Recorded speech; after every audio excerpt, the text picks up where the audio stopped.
अल्हम्दुलिल्लाहि वहदहु ला शरीक लहु वला वज़ीर लहु वला मुशीर लहु वला मुईन लहु सदक़ वअदहु व नसर अब्दहु व अअज़्ज़ जुंदहु व हज़मल अहज़ाब वहदहु वस्सलातु वस्सलामु अला मन ला नबिय्य बअदहु वला रसूल बअदहु वला मासूम बअदहु वला शरीअत बअद शरीअतिही वला किताब बअद किताबिही वला उम्मत बअद उम्मतिही सल्लल्लाहु तआला अलैहि व अला आलिहि व अस्हाबिही अल्लज़ीना हुम खुलासतुल अरबिल अरबाइ व खैरुल खलाइक़ बअदल अंबिया व हुम कन्नुजूमि फिस समाइ लिल इह्तिदाइ वल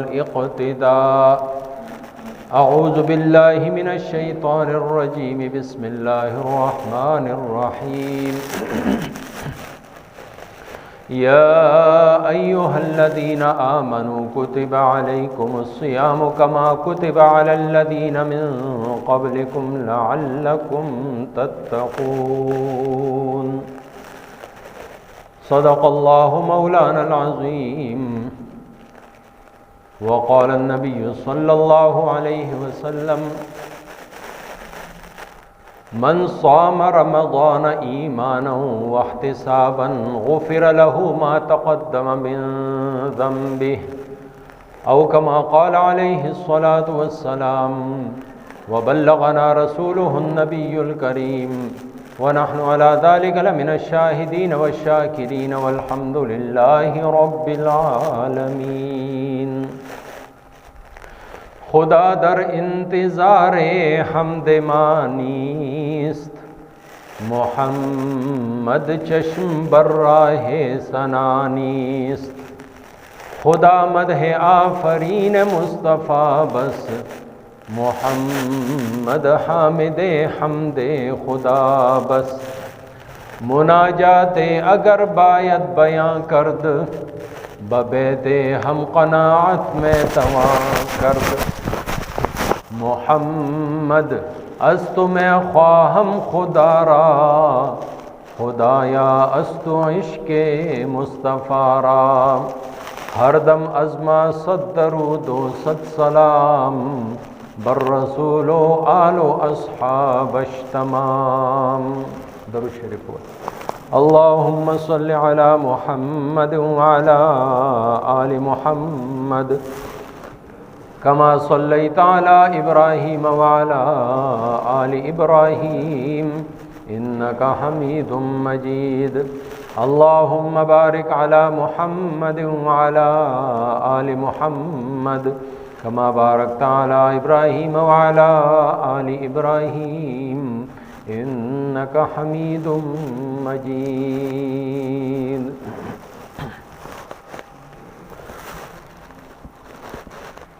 इस्लामी काल अतम म्याश्ते यानी शाबानुल मुअज़्ज़म आखिरी तारीख़ुन दी और पदे तारीख़ुनों के पैगम्बर अलैहिस्सलातु वस्सलाम सहाबा किराम होता यौ खुतबा यौ वाज़ यौ नसीहत इरशाद ओ फरमाए कि दा खुतबा दा द रातलुन की म्याश्ते प फ़ज़ाइलो के और दागे अहमियत बारा के देनबाद चका म्याश रातलुन के दा अगीला अल्लाह जल्ल जलालुहु लो शान मकाम फजीलत आवर करे और दागे द अहमियत अंदाज़ा द क़ुरान करीम आयतुन न कीगी चागे की योज़ाई कि अल्लाह रब्बुल इज़्ज़त इरशाद फरमाए शहरु रमज़ान अल्लज़ी उन्ज़िल फ़ीहिल क़ुरआन। रमज़ानुल मुबारक दा आगा बरकती म्याश्ता कि पदे के अल्लाह जल्ल जलालुहु फ़ल कलाम नाजिल करे। और दाया साथई قرآن کریم د الله رب العزت کلام دی او د کم سیز نسبت چې قرآن کریم سره وشي داغي مقام او مرتبه هغه بلند شي. که فرښتو ته وګورو جبرئیل علیہ الصلوۃ والسلام قرآن راوړون کې فرښتہ ده د ټولو فرښتو سردار. پیغمبر علیہ الصلوۃ والسلام ته وګورو 1,24,000 پیغمبران دي او قرآن کریم چې په کم پیغمبر باندې نازل شو هغه سید الانبیاء او سردار دو جهان دی.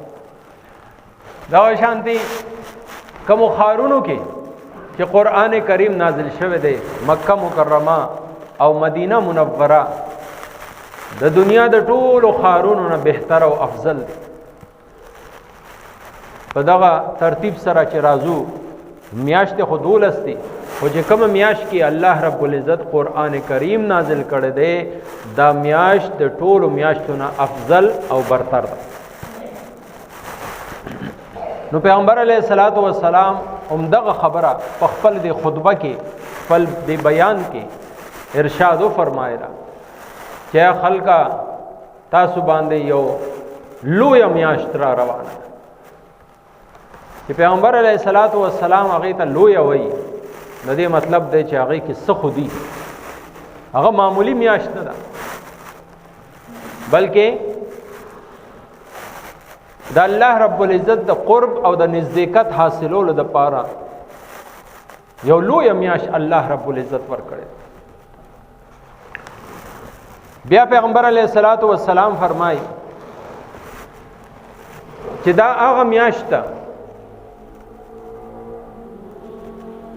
چې په دې کې څوک نفل وکي دې داسې دی لکه چې غیر رمضان کې د رمضان نه علاوه میاش کې د یو فرض ادا یعنی د ثواب په لحاظ سره د رمضان المبارک نفل هغه د 11 میاشتو د فرض برابر ده. او چا چې وای په دې میاش کې یو فرض ادا کړ دې داسې دی لکه باقی میاشتو کې د اویا فرایض ادا کړ. دا د ثواب خبره ده د تعداد خبره نه ده. یعنی یو کس ته قضا مزونه پاتې دي هغه په دې جمع او تفریق سره نه ختميږي هغه په خپل ځای دي د تبه د دې یو فرض ثواب اتیا او یا چند سیوا ملاوي دا نه چې د او یا مزونه معاف شو کوم ورته قضا نه قضا برا ګرځي هغه ځان له خبره ده خو ثواب یې دومره ډیر دی چې یو فرض یې ادا کړ د داسې دی چې د نامه اعمال کې د او یاو فرضونو ادا کولو ثواب ولیکل شي. دا شان بیا نبی علیہ الصلوۃ والسلام دا هم ارشاد فرمایل چې څوک په دې میاشت کې د الله د رضا د پاره چاله سره روجماتی کی سور کی نو دا د پاره د جهنم د آزادې دو یو ذریعہ او سبب به وګرځي. هغه نه بعد پیغمبر علیه الصلاۃ والسلام دا ارشاد فرمایل هو شهر اوله رحمه دا هغه میاشت چې د دې لومبۍ حصہ هغه رحمت و اوسطه مغفره او د دې منځنۍ حصہ هغه د الله رب العزت طرفنا مغفرت بخنه ده و اخره عتق من النار او اخیری حصہ چې ده هغه د اور نه د آزادې دود پاره. شارحین وای چې د انسانانو هم درې قسم دي. الله رب العزت د دې میاشتې هم درې حصے بیان کړي. یو حصے نه دلته مراد لس ورځې دي 10 لومبۍ لس ورځې لومبني لس ورځو ته لومبۍ 10 ویل شي 10 لس ته وي نو دې ته رحمت ویل شو. دنیا کې هغه مسلمانان هم دي چې الله رب العزت والا د نیک اعمال کولو توفیق ورکړي دی. د ګناهونو نه د هغې اعمال نامه خالی ده. ظاهري او باطني هر قسمه ګناهونو نه ځان ساتلی دی یا توبې سره یې ځان پاک کړی دی. نو داسې خلکو باندې چې څنګه دا میاشت شروع شوه، میاشت شروع کېدو سره د الله رب العزت رحمتونه دی طرف ته متوجه شي او دی باندې راورېدل شروع شي. نو د داسې خلکو د پاره د یکم رمضان نه دا میاشت رحمت او رحمت. دویم هغه خلک دي، هغه مسلمانان دي چې نیک کارونه هم کوي خو ورسره گناہ نه هم ځان نه ساتي. نیکۍ هم په اعمال نامې کې دي او بدۍ ورسره هم دي. نو چې کله دا خلک د رمضان المبارک احترام شروع کی، د دې روزه د دې تراویح هغه کول شروع کی، قرآن کریم تلاوت ذکر اذکار کول شروع کی او لومبۍ لس ورځې هغه خلکو سره د رمضان المبارک احترام وکي چې چا باندې د لومبي ساعت نه دا د رحمت ورېدو ذریعہ او سبب دی. نو د هغه خلکو د پاره چې کله دویمه عشره راشي د الله رب العزت د طرف نه د بخنه اعلان وشي، د مغفرت اعلان وشي. دویمه عشره ځکه ارشاد او فرمایل د مغفرت، ورپسې بیا دریمه عشره یعنی 21 رمضان نه تر اخره پورې 9 ورځې دي یا 10 ورځې دي. دې ته ارشاد او فرمایل واخره عتق من النار، اخیری عشره دا د جهنم د اور نه د آزادۍ ده. نو دریمه ډله هغه ده د چا ژوند اکثر لمحات هغه په ګناهونو کې تیر شو او دومره ګناهونه چې په ځان باندې ظلم وکړ، ځان سره زیاته وکړ، قدم قدم باندې د الله نافرمانی. نو دا خلک هم چې کله رمضان المبارک شروع شي او ګناهونه پرېږدي، د ورځې روزه نیسي، د شپې تراویح کوي، نور اعمال کوي، 10 ورځې رحمت والا خلکو سره تیری کی، منځنۍ 10 ورځې مغفرت والا خلکو اتباع کی، نو اخیری 10 ورځو کې د الله رب العزت ته طرف نه د دې انعام مستحق شي چې د دې د پاره د اور نه د آزادۍ اعلان وشي. حالانکه خپل عمل د وجه د اور مستحق شوی خو چونکه د رمضان المبارک احترام او اکرام وکړ، نو الله رب العزت اخیری عشره کې د دې د پاره د اور نه د آزادۍ اعلان ارشاد او فرمایي. او دا خو حدیث کې راځي چې روزانه په لکونو حساب سره اخیری چې کوم عشره ده پاغه کې هر ورځ 6 لاکھ خلق الله رب العزت د جهنم د اور نه آزادۍ د افطارای په وخت کې. نو پیغمبر علیه الصلاۃ والسلام د دې میاشتې فضائل بیانول د شعبان په اخیری تاریخونو کې بیا دا ارشاد هم فرمایلو چې کوم کس په دې میاشت کې د الله د رضا حاصلولو د پاره د یو مسلمان د روزه ماتي بندوبست وکړي، نو د هغه د پاره د ګناهونو د معافی او د جهنم نه د آزادۍ سبب او ذریعہ به وګرځي. صحابه عرض وکړه یا رسول الله دومره وس خو هر څوک نه لري. پیغمبر علیه الصلاۃ والسلام دا ارشاد فرمایل چې د دې مطلب دا نه دی چې په مړه ګیړه دی هغه باندې څوخري، دا ثواب الله تعالی په یو کجوره په یو ګټ لسای باندې شملو باندې یا په یو ګټ اوبو باندې هم ورکي، بل ته صرف کې خدا یو بو ګلاس ورته کې خدا، خو صرف د الله د رضا د پاره الله تعالی په دې باندې هم تا د جهنم د اور نه اخلاص ګناهونه د لماف.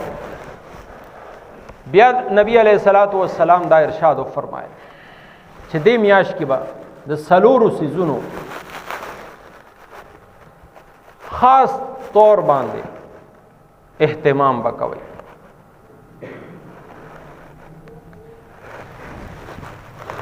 او هغه څلور سيزونه داسې دي چې هغه کې دوه د الله د رضا د پاره او دوه نه بغیر تاسو کار نه جوړي، یعنی تاسو هغه ته محتاج یې.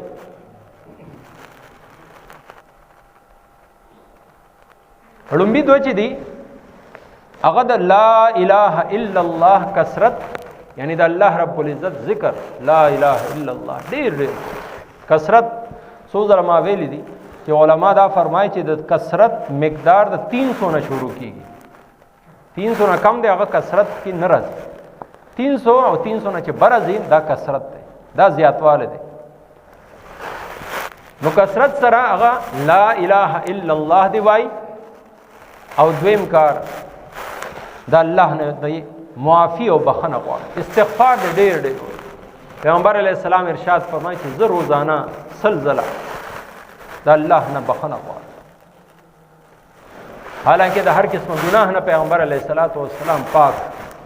دا زمونږ د پاره وي چې تاسو هم د الله نه بخنه غواړي. استغفر الله واتوب الیه دا څلور ټکي دي، مختصر استغفار. پنځمه کلمه هم د استغفار ده، هغه هم ویل شو استغفر الله الذي لا اله الا هو الحي القيوم واتوب اليه، دا هم ویل شو. استغفر الله ربي من كل ذنب واتوب اليه، دا هم ویل شو. سید الاستغفار چې ورته ویل شي هغه هم ویل اللهم انت ربي لا اله الا انت، دا چې کوم استغفار چې کوم اساني دا غي یو وظیفه ځان له مقرر کړي. دریم کار د الله نه د جنت سوال کوي، او څلورم د الله رب العزت نه د جهنم د اور نه پناه غواړي چې الله د جنت مستحق مې کې او د جهنم نه مې وساتي.